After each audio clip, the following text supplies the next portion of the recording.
A couple of years ago, I did a list where I counted down my top 10 favorite episodes of Futurama. You may have noticed it only included the episodes from the series' original run on Fox. The reason for that is I hadn't yet seen the post-revival episodes from the Comedy Central era. However, I've now rectified that and watched the new episodes, and I thought they continued the spirit of Futurama and still kept what made it an endearing show. So here is my countdown of my favorite episodes from the Comedy Central period of Futurama. All the President's Heads. A fun time travel episode, this throws some actual history into the mix, as it details David Farnsworth's role in the American Revolution. The episode also explores precisely how the heads of historical figures are preserved in jars. There's a lot of humor based on Bender and Leela going back in time to the late 1700s. We get the usual stereotypical jokes about what would happen if the United States never became independent from the British, but they're handled with the usual Futurama wit. Futurama always has a lot of fun with historical figures, and this episode even becomes surprisingly educational in depicting Paul Revere's ride and Benjamin Franklin. I have a soft spot for Futurama's time travel stories, and this is definitely a worthy one. Cold Warriors. Part of the appeal of Futurama is seeing Fry bring his culture from the 1990s into the 30th century, and that includes diseases in this episode, which perfectly captures the frustrations of the common cold. It's funny seeing its effects spread to the entire Planet Express crew, and eventually the entire city. Zapp Brannigan gets one of his biggest and most hilarious moments of stupidity, while the flashbacks are utilized quite nicely. The series has always known how to return to Fry's past, and this episode has a nice message, showing how sometimes not winning something now results in better rewards later. We also get some sweet moments with his father, something not explored in the series before. Saturday Morning Fun Pit. An episode poking fun at Saturday morning cartoons and the moral guardians who oppose them, this creates a lot of humor out of not only the parodies themselves, but Richard Nixon of all people watching them. Having consumed a lot of Scooby-Doo and the Smurfs in my youth, the depictions of them are pretty close to accurate. You can tell how much the writers include their frustration at the cheap cartoons they're ripping apart here, and the animators follow suit in capturing their identifiable styles. Having Nixon then re-edit the G.I. Joe parody leads to further hilarity. There are a lot of in-jokes in this episode, but they really worked for me. Reincarnation. Yes, the other episode to parody multiple animation forms. I have to admit, I mostly love this for the first segment, in which the Fleischer and early Disney styles are applied to the Futurama crew. The use of angles will be immediately familiar for those who love cartoons from the 1920s and early 1930s. However, the second segment, taking on the form of an 8-bit game, is also close to accurate, and it's funny seeing the characters try to overcome the hurdles of being in such a game. And the third segment, which becomes a badly dubbed Japanese anime, is also one with plenty of funny Easter eggs. This and Saturday Morning Fun Pit definitely deserve to sit alongside the anthologies of interest from the original Fox run of Futurama. The Prisoner of Benda. Body-swapping episodes are not a new concept, but the Futurama team decided to play around with the formula by forcing characters to only switch with each other once.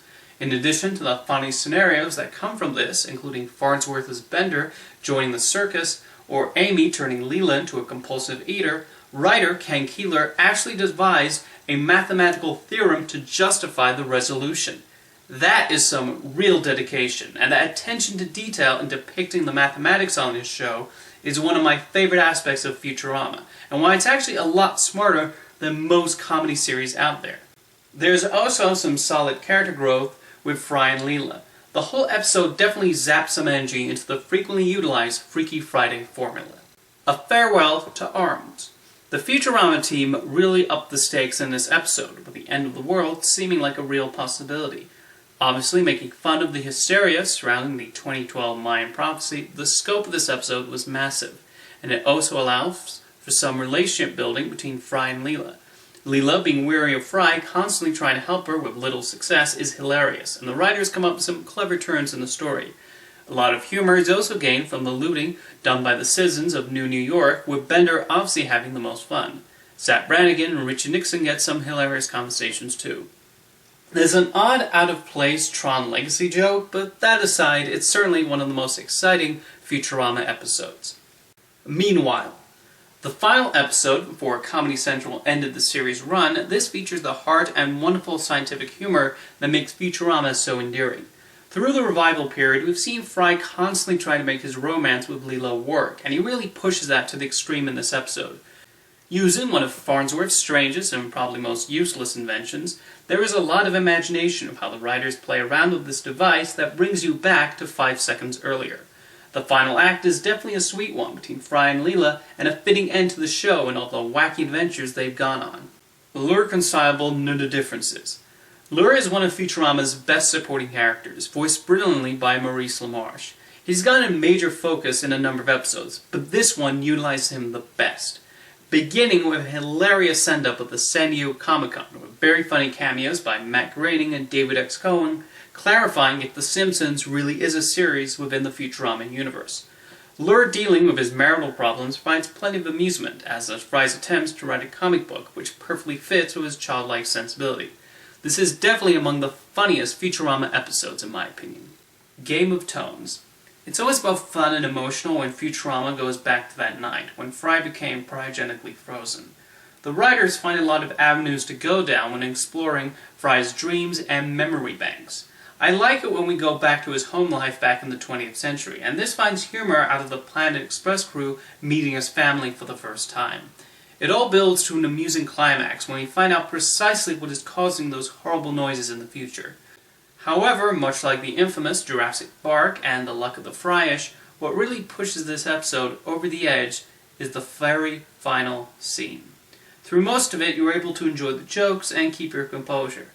But then Nibbler delivers a single line of dialogue that immediately hits that emotional sweet spot. It's a special moment that is definitely one of the most heartwarming endings in the series, and a key reason why Futurama continues to leave an impact. And my favorite post-revival Futurama episode is The Late Philip J. Fry. Futurama has frequently utilized time travel as a plot device, most famously in Roswell That Ends Well, in which Fry becomes his own grandfather. This episode goes for a very novel concept when Farnsworth invents a time machine that can only travel forwards in time. Using this scenario, the writers come up with a lot of clever depictions of the future, and all seem plausible within the wacky world Futurama has established. You can tell the storyboard artists must have had a lot of fun putting this episode together, and the brainstorming sessions that went on in the writer's room about the different future time periods had to be a hoot. That joy in creating this episode is all right there in the episode. And again, there's some excellent and touching character development between Fry and Leela in the episode as they deal with his frequent tardiness. All these elements add up to a witty, funny, and touching episode, and certainly one of Futurama's most creative scripts. So tell me, what do you think of the post-revival era of Futurama, and which episodes are your favorites? I'd really like to know. See you next time.